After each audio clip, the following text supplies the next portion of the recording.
Olá, seja bem-vindo ao Histórias do Meu Bairro, um programa que é um pouco de todos nós. Estou aqui na Praça Emília Molina, em Eugênio de Melo, na zona leste de São José dos Campos. No programa de hoje, vamos conhecer as histórias, a gastronomia e a cultura de um lugar de tradições próprias. Nosso encontro começa com Madalena Gil, a maior representante da cultura de Eugênio de Melo. Nossa caminhada tem também uma breve parada para uma conversa deliciosa com a Gessiane e o chefe Zezinho e saber mais sobre o feijão tropeiro, culinária presente na história do distrito. E a nossa visita termina com a escritora Rita Elisa, que projetou Eugênio de Melo para além dos limites do Vale do Paraíba.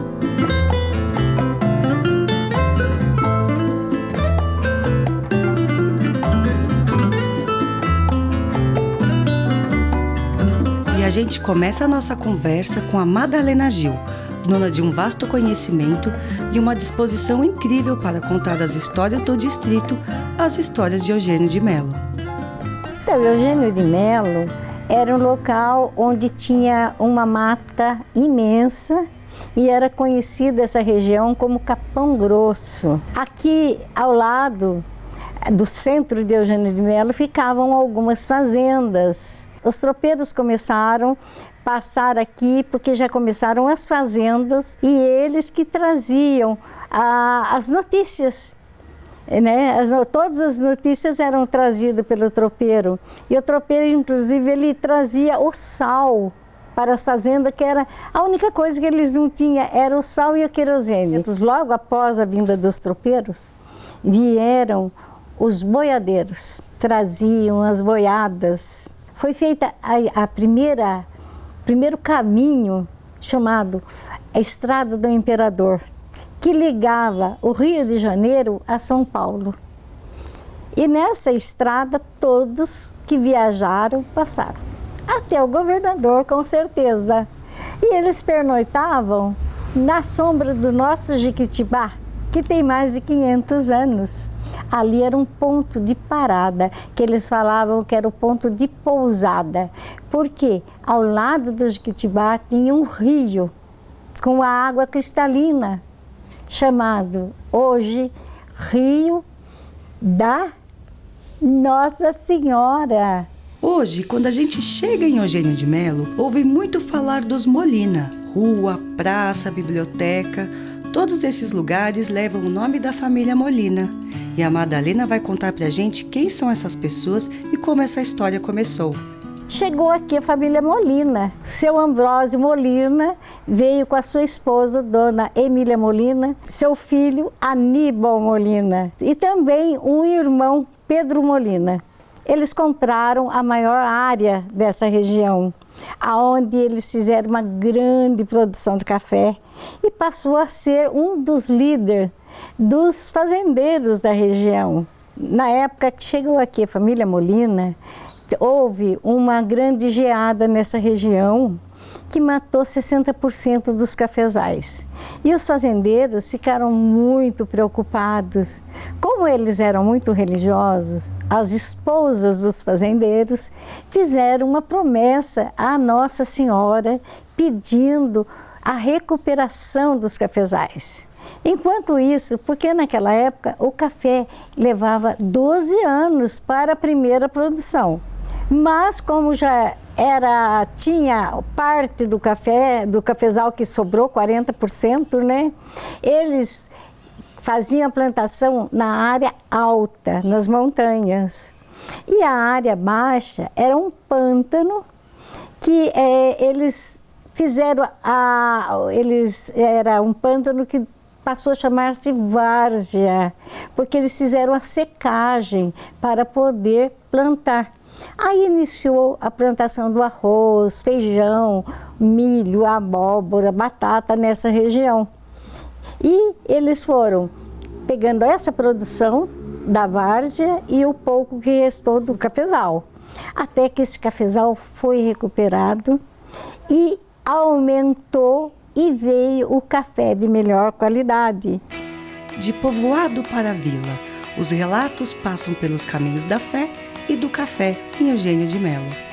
Então, eles construíram em 1913 a primeira igreja de Eugênio de Melo, Imaculada Conceição, que foi uma iniciativa de uma senhora que morava na fazenda Menino Jesus. Ela fez uma campanha onde todos os fazendeiros, comerciantes, as pessoas fizeram doação e construíram a primeira igreja.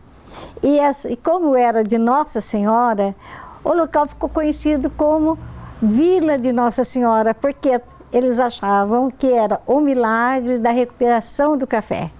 Então ficou conhecido como a Vila de Nossa Senhora dos Cafezais, por um determinado tempo. E para tratar de uma questão de escoamento da produção de café, seu Ambrósio Molino trouxe a linha férrea, e foi assim que o nome do distrito se definiu. Mas a produção ia aumentando e não sabiam como faziam para tirar, né?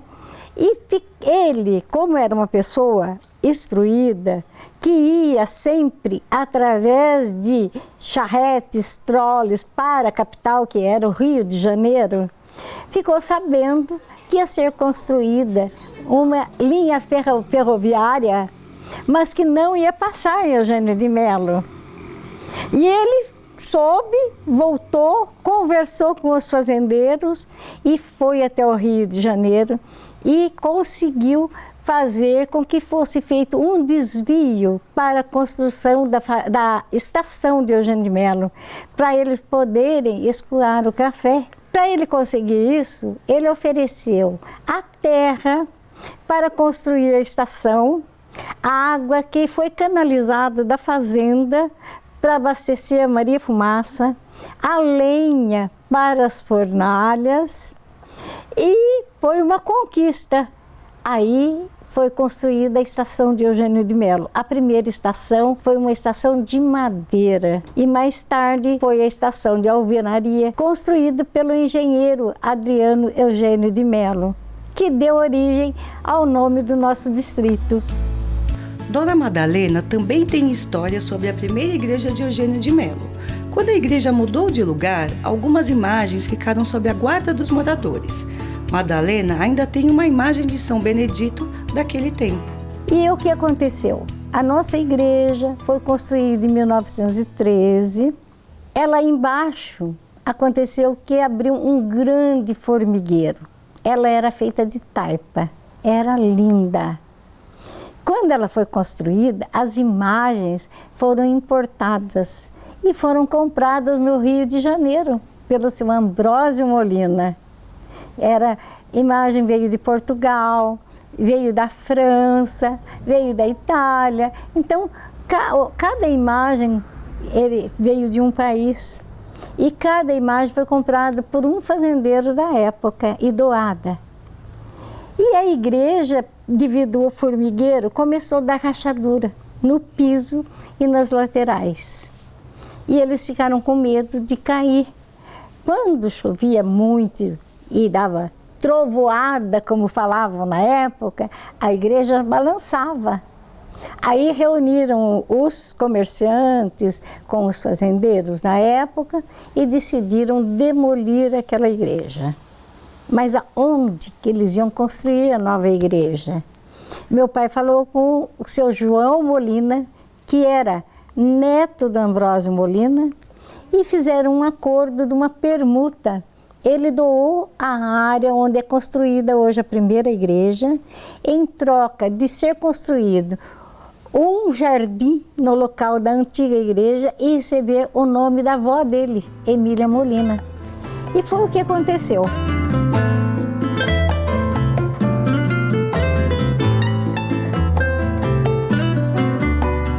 Se você gostou de conhecer a origem de Eugênio de Melo, então se prepara, porque no próximo bloco a Madalena vai nos emocionar. Fica com a gente!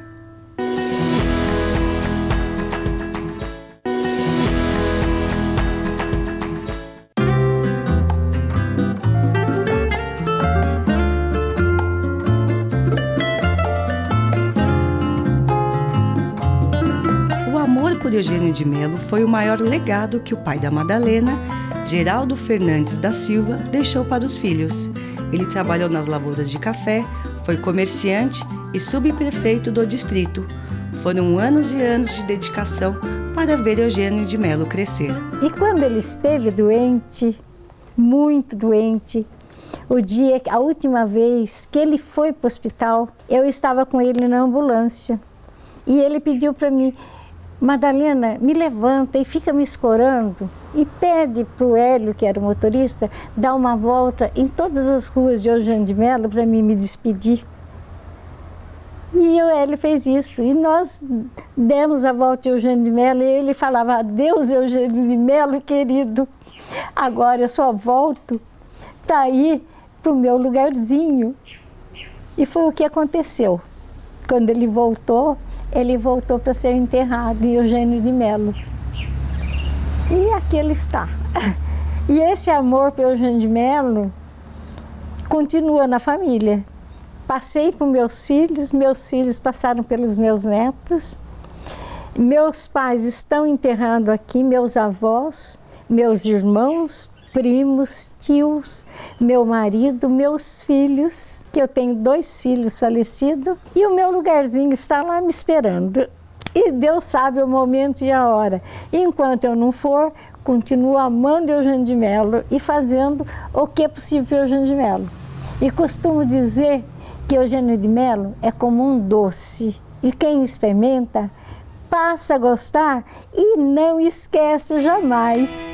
Dona Madalena conta o que foi mais marcante para ela em Eugênio de Mello e nos encanta com suas palavras, repletas de amor pelo lugar onde vive, desde que tinha 8 meses de idade. Mas uma coisa que me deixa muito assim emocionada é o Jequitibá. Porque meu filho um dia chegou na minha casa com uma fotografia e falou: mãe, olha minhas coisas queridas. Falei: o que que é? Meu primeiro carro, a minha noiva e o Jequitibá.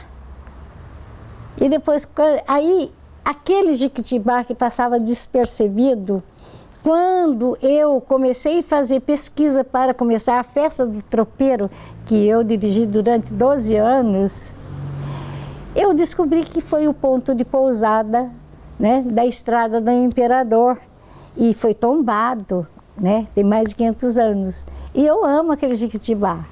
E quando ele foi queimado, eu chorei muito, muito, muito, e fiz uma poesia em oração para o nosso Jequitibá. E ele está sendo recuperado, já floriu, já deu sementes novamente. Então, um ponto que marca muito, porque lembra meu filho, é o Jequitibá. Nosso Jequitibá. É com muita alegria o que eu tenho para contar.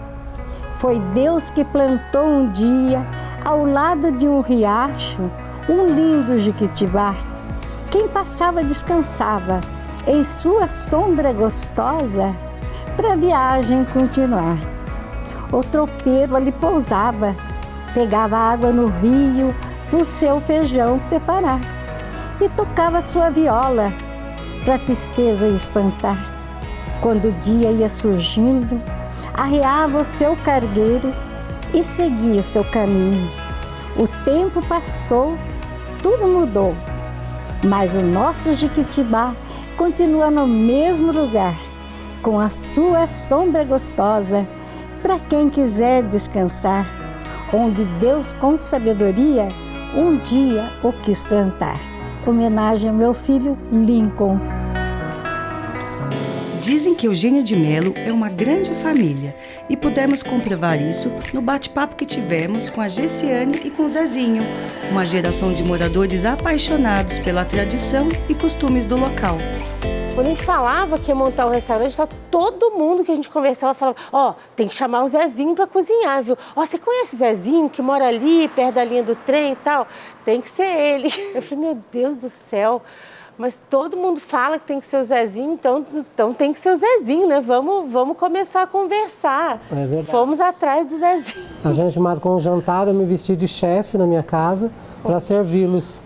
Fiz um jantar na minha casa e eles foram experimentar a comida do Zezinho. Eu fiz uns 5 tipos de pratos. Foi muito bom mesmo. E estamos aqui até hoje, graças a Deus. É porque ele cozinha com a alma. Com amor, com a alma. Exatamente. Foi consultando os antigos moradores que descobrimos que o feijão tropeiro ganha um significado histórico para os moradores do distrito, além de ser muito gostoso. Na verdade, era mais fim de viagem e os ingredientes iam se acabando, né? Então, e o pessoal tinha que fazer alguma coisa com aquilo que sobrava ali ainda nos arreios das mulas.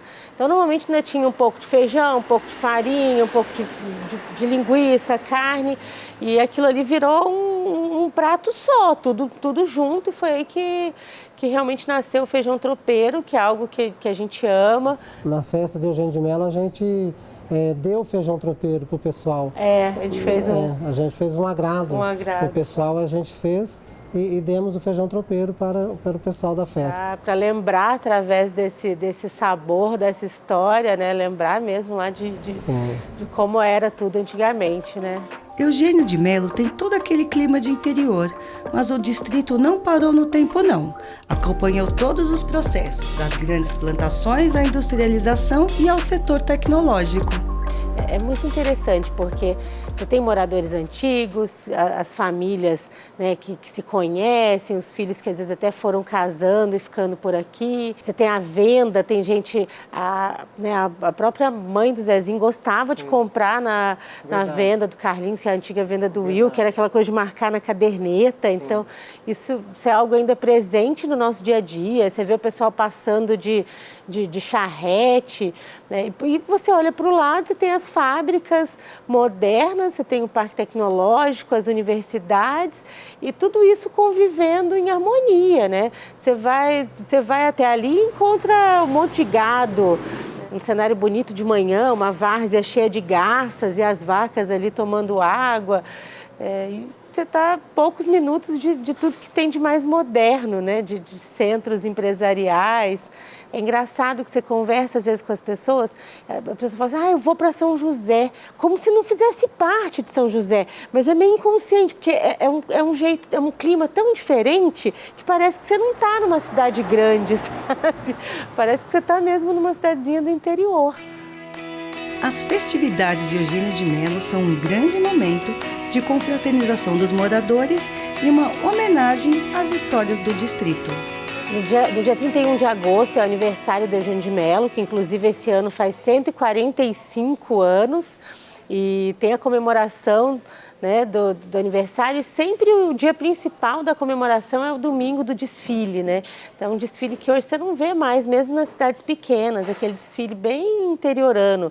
Então, as escolas desfilam, creche, a Fundação Cultural, as empresas da região participam, seus veículos, né? Vem o Senai, vem as fanfarras, que também é uma coisa que faz parte da nossa região, mas que não é mais tão comum, né? Bombeiros, então as crianças ficam encantadas de ver os caminhões, os soldados, o exército, exatamente. E tem o ponto alto, né, como se não bastasse tudo isso, que é a parte final do desfile vem as motos, né, então os motoclubes, que o pessoal sempre gosta muito, e depois os motoclubes para fechar com chave de ouro, vem o pessoal dos sítios, das fazendas, vem a cavalo, vem de charrete, boi. Uma delícia, é maravilhoso. A gente gosta de convidar as pessoas para virem mesmo participar, ter essa possibilidade de comemorar, de lembrar do passado, de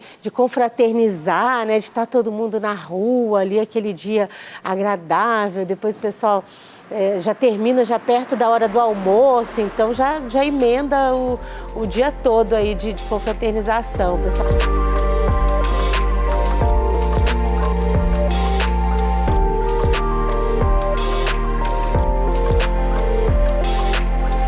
E temos mais histórias boas para contar. Fiquei sabendo pela escritora Rita Elisa que até o Papa conheceu Eugênio de Mello. O trem não para mais. Eugênio de Mello vai longe.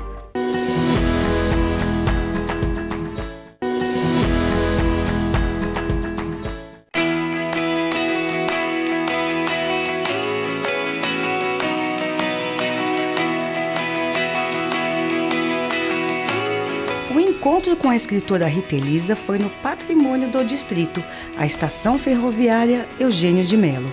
Ela contou histórias e lendas sobre as árvores locais e sobre projetos culturais que projetaram o distrito para novos olhares.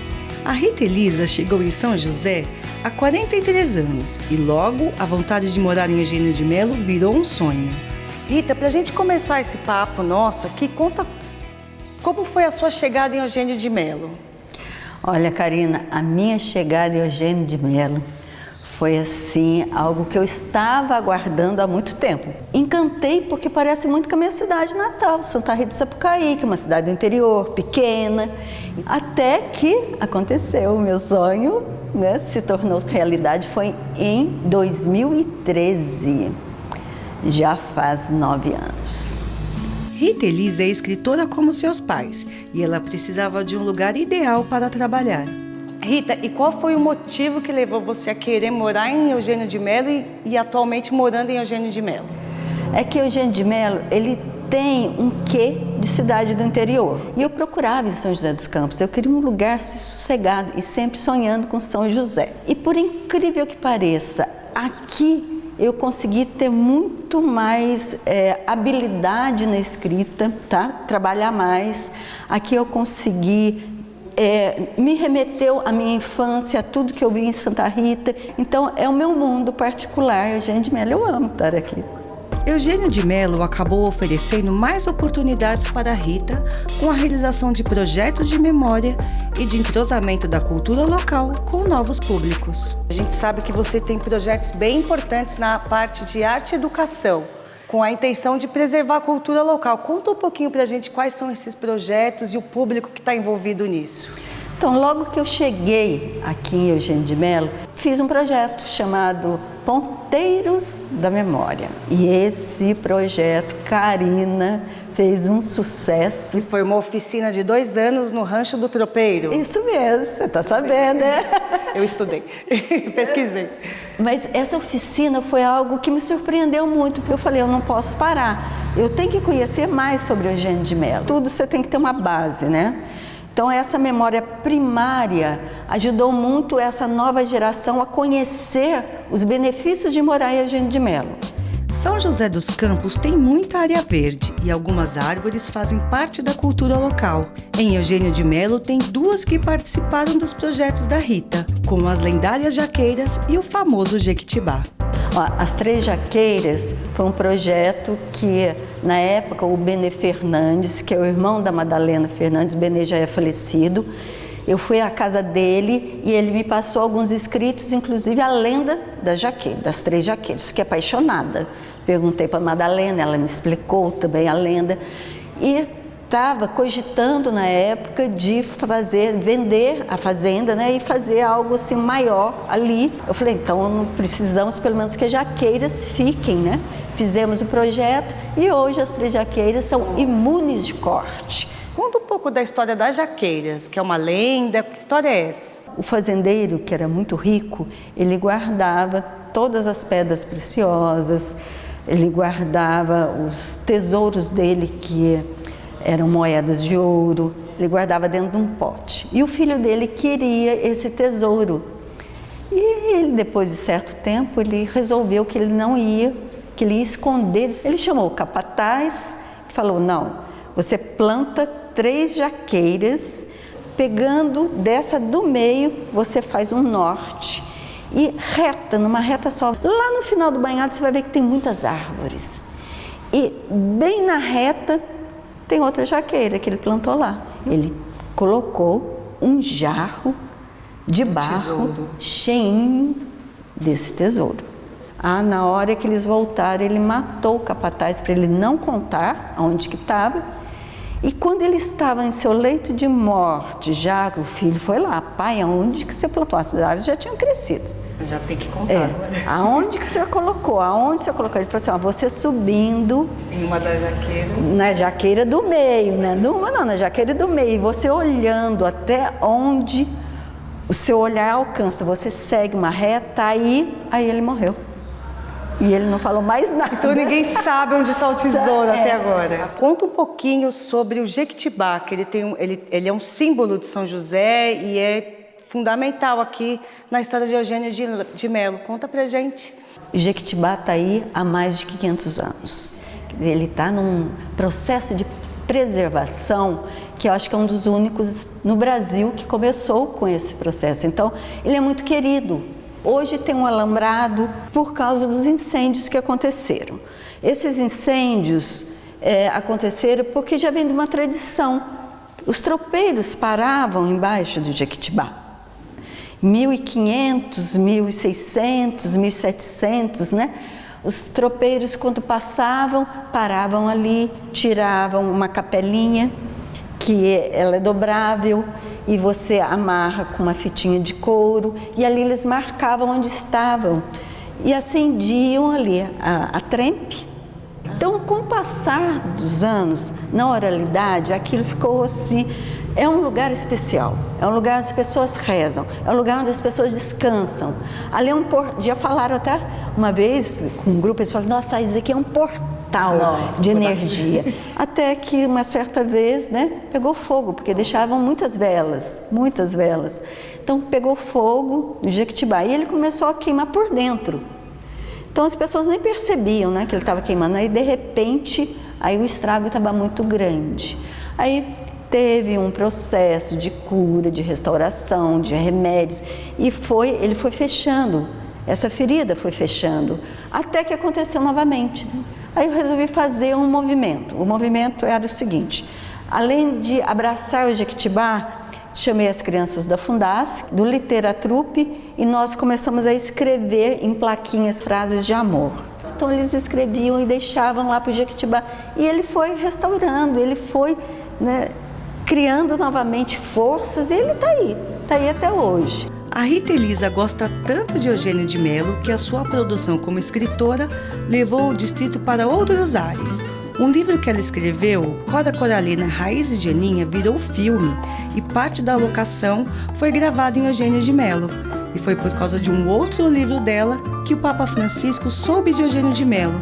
Puxa, que bênção! Quando eu escrevi o livro, a biografia da Cora Coralina, o neto da Cora pediu permissão para poder entrar com um projeto e fazer um longa-metragem baseado no livro. Aí eles me avisaram, olha, nós vamos filmar, nós vamos ter que fazer um set de gravação e queremos que você vá para Goiás. Eu falei assim, não, vocês vêm para Eugênio de Mello. Ganhou todos os prêmios do cinema, né? Então vamos assistir esse filme também, chama Raiz de Aninha. Cora Coralina, Raiz de Aninha é o livro, Cora Coralina, Todas as Vidas é o filme. Mais chique ainda é a história da carta do Papa. Conta pra gente. Bem, mas essa história é ótima. Foi em 2013, eu escrevi o livro, a biografia da Nha Chica. Quando o Papa veio ao Brasil, eu tinha um simpósio de história lá em Aparecida, bem no dia em que o Papa estava chegando, né? E eu falei para o meu marido, eu queria muito estar nessa fila para ver o Papa. De repente, uma amiga liga e fala assim, eu já uma semana no sítio, Rita Elisa, o seu livro está em todos os jornais. Eu falei assim, mas como assim? Não, tem uma matéria. O Papa parou perto de uma mulher que estava com seu livro, ela entregou o livro para o Papa com uma carta. Eu telefonei, aí falou assim, realmente, ela comprou o seu livro aqui e ela levou, e ela não é de Santa Rita, ela é do Rio de Janeiro, mas veio morar em Santa Rita. E ela escreveu uma carta para o Papa. Você acredita que isso foi em julho? Em agosto eu recebi uma carta do Papa, mas foram procurar quem que era a autora do livro, me acharam, responderam a carta que é da mulher, né? É uma carta mais... E também sobre o meu trabalho, sobre a Nha Chica, dando uma bênção e mandou para Eugênio de Mello. O Histórias do Meu Bairro fica por aqui. Você pode rever este programa e acompanhar toda a nossa programação pelo YouTube da TV Câmara. Muito obrigada pela sua companhia e até a próxima parada.